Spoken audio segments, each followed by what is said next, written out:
Global crash hits TAIEX, over 1,000 stocks limit down. NTU student dies after MRT track incident. Ginny banned from Taiwan over illegal work. South Korea's president is out. Cory Booker sets record with 25-hour Senate speech. Top Gun and Batman actor Val Kilmer dies aged 65. Comedian and actor Russell Brand charged with sexual assault. North Korea hosts first Pyongyang marathon in 6 years.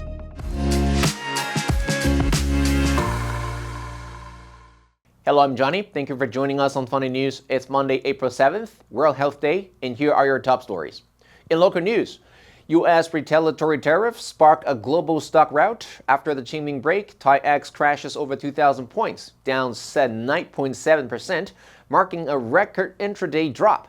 TSMC, Honghai, MediaTek, and major AI stocks like Quanta and Wistron hit limit down.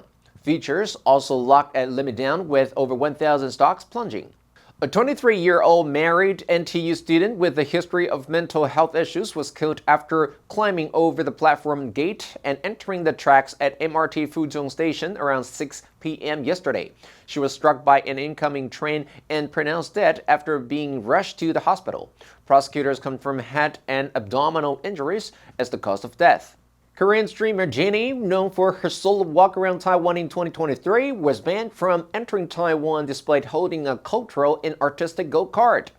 Immigration authorities said the ban was due to her illegal work as a one-day store manager during her visit, which violated work permit regulations.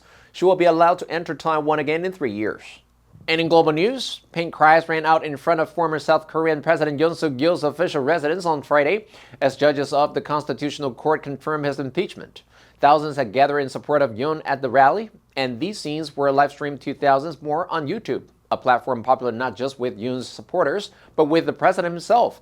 A disgraced Yoon is now stripped of his power, but he leaves behind an ever more divided South Korea. Last December, Yoon's shocking martial law declaration cost him the confidence of much of the country. But among his supporters, his ongoing legal troubles have only further reinforced the image of a wronged savior.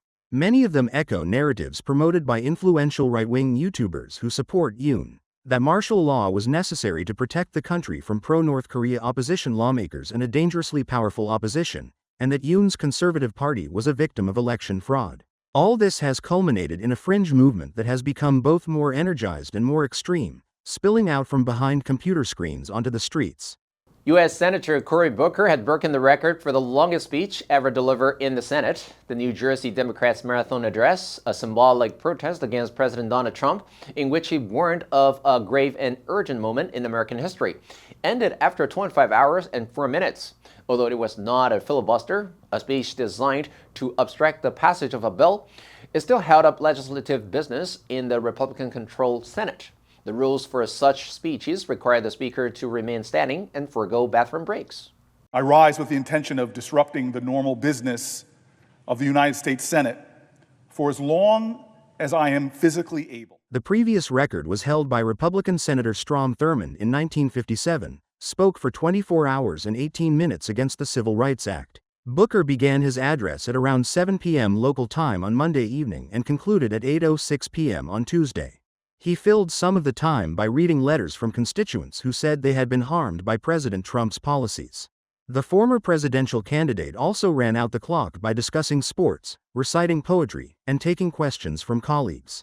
Booker, who is African American, spoke of his roots as the descendant of both slaves and slave owners.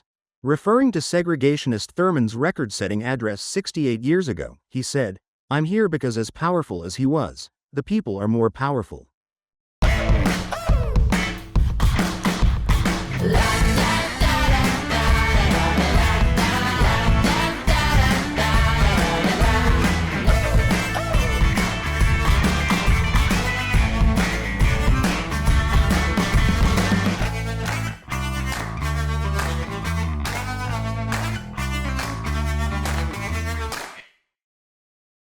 Hollywood actor Val Kilmer, known for his roles in some of the biggest movies of the 1980s and 90s, including Top Gun and Batman Forever, has died aged 65.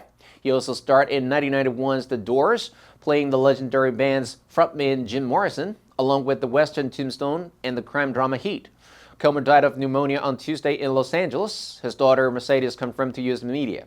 She said her father had been diagnosed with throat cancer in 2014, but later recovered. Tracheotomy surgery affected his voice and curtailed his acting career, but he returned to the screen to reprise his role as fighter pilot Iceman alongside Tom Cruise in 2022's Top Gun: Maverick. Paying tribute, Heat director Michael Mann said, "While working with Val on Heat, I always marveled at the range, the brilliant variability within the powerful current of Val's possessing and expressing character." Born on the 31st of December 1959, Kilmer grew up in a middle-class family in Los Angeles.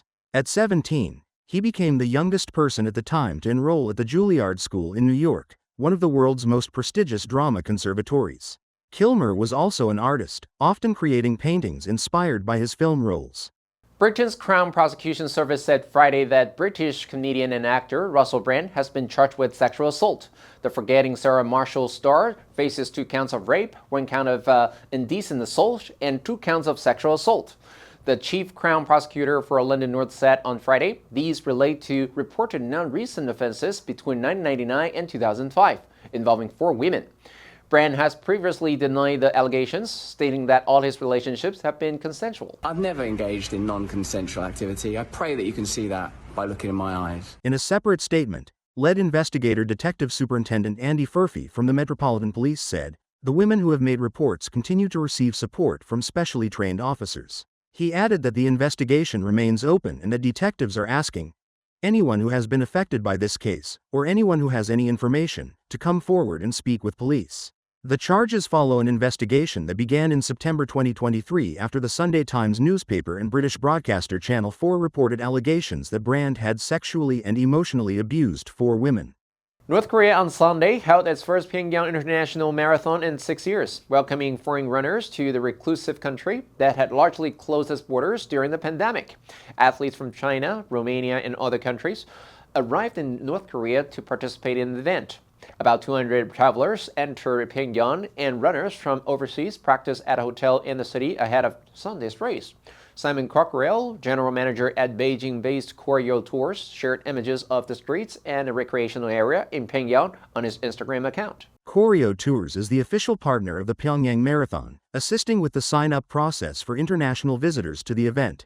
The isolated state sealed its borders in 2020 at the start of the pandemic but has been gradually lifting restrictions since 2023. It allowed some Russian tourist groups into the country, but its capital remains closed to regular tourism. According to Cory Tours, the marathon is a return route that runs through central Pyongyang, passing the city's landmarks, heading out into the countryside just outside the city center, and returning to the stadium, where a crowd of 50,000 locals will be gathered. The answer for last week was B, inferno. The firemen managed to control the raging inferno after hours of hard work. Did you answer correctly?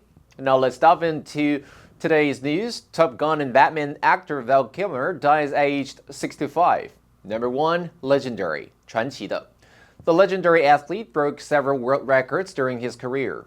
Number 2, reprise, 重现,再演. The singer's reprise of the hit song was the highlight of the concert. Number 3, variability, 变异性,可变性. The variability in the weather makes it difficult to predict the climate accurately. Next, we have a multiple choice question for everyone to practice. Which answer would you choose? You can write your answer in the comment section, and the correct answer will be announced tomorrow. The history of World Health Day is directly linked to the formation of the World Health Organization. The WHO is an agency of the United Nations that focuses on global public health. The WHO has a constitution that countries involved in the United Nations had the opportunity to sign, and they unanimously did, agreeing to the tenets laid out within to promote the general health of the world. And that's all for today's Funday News. Be sure to tune into Funday News from Monday to Friday and click the link below to join Funday for free. I'm Johnny Wu, your host, and I'll see you next time.